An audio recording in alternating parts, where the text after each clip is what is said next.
Hi అండి, welcome back to my channel Karuna bridal makers. పెళ్లి కూతురికి అందం పూల జడ. ఆ పూల జడ వేయడానికి కంపల్సరీ కావాల్సింది సవరం. సవరం లేకపోతే వేయకూడదా అంటే వేయొచ్చు. హెయిర్ వాల్యూమ్ లెంగ్త్ రెండు ఉంటే కనుక వేయొచ్చు. ఇప్పుడు అందరికీ హెయిర్ కట్స్ ఉంటున్నాయి. హెయిర్ వాల్యూమ్ ఉంటే లెంగ్త్ ఉండట్లేదు, లెంగ్త్ ఉంటే వాల్యూమ్ ఉండట్లేదు. హెయిర్ కట్స్ వల్ల కూడా ఆ హెయిర్ లూజ్ వచ్చేసి జడ వేసినప్పుడు అది జారిపోయే అవకాశం ఉంటుంది. అలాగే వాల్యూము లెంగ్త్ లేకపోయినా కానీ సవరం సరిగ్గా ఫిక్స్ చేయకపోయినా పూల జడ వేసినప్పుడు ఆ పూల వెయిట్కి లూజ్ వచ్చేసి హెయిర్ సవరం జారిపోతుంది. అది సరిగ్గా ఎలా ఫిక్స్ చేయాలో నేను ఈ వీడియోలో చేసి చూపిస్తాను. డమ్మీ మీద ఎక్స్టెన్షన్కి 4 ఇంచెస్ తీసుకుంటాం కదండి పైకి.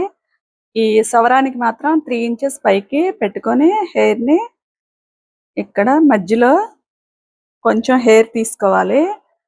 హెయిర్ తీసుకొని దాన్ని ఒకటేమో పెద్ద పాయ, ఒకటేమో చిన్న పాయలాగా 2 పాయలు తీసుకోవాలి.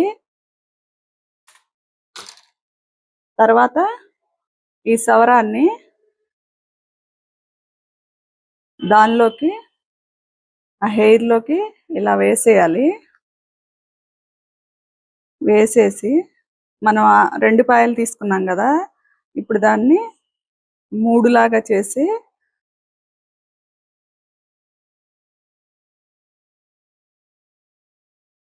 సవరాన్ని స్కాల్ప్కి ఇలా నొక్కి పెట్టి కదలకుండా చిన్న జడలాగా అల్లాలండి.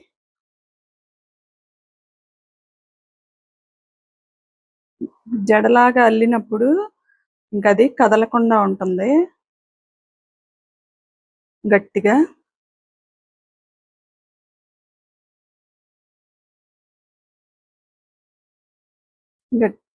అది హెయిర్లో ఫిక్స్ అయిపోతుంది. ఇంకా హెయిర్ ఊడి వస్తేనే కానీ అది బయటికి రాదు. మనం తీసే వరకు అది అలాగే ఉంటుంది.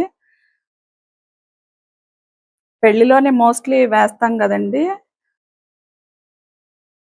కనీసం 6 అవర్స్ అన్నా ఉండాలి కదా.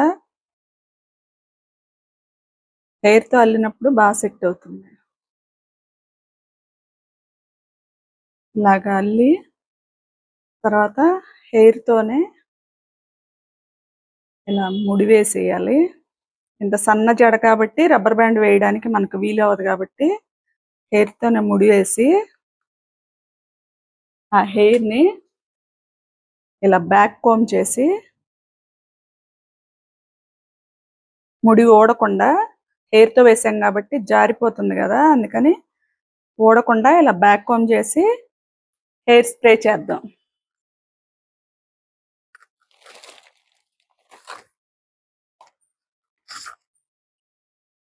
హెయిర్ స్ప్రే చేస్తే ఇంకా ఆ ముడి ఊడదు, నీట్గా ఉంటుంది. ఇలా ఫిక్స్ చేయాలి. హెయిర్ ఏదైనా సరే హెయిర్ స్టైల్ ఏమి స్టార్ట్ చేయకముందే సవరం ఫిక్స్ చేసేసుకోవాలి. ఇది ఇంకా కదలదు,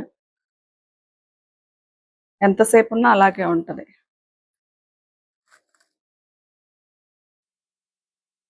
ఈ వీడియో చూసారు కదా, వీడియో నచ్చితే please like, share and comment చేయండి. అండ్ ఇలాంటి టిప్స్ కోసం నా ఛానల్ని సబ్స్క్రైబ్ చేయండి. రేపటి వీడియోలో నేను పూల జడలు ఎలా వేయాలో చేసి చూపిస్తాను.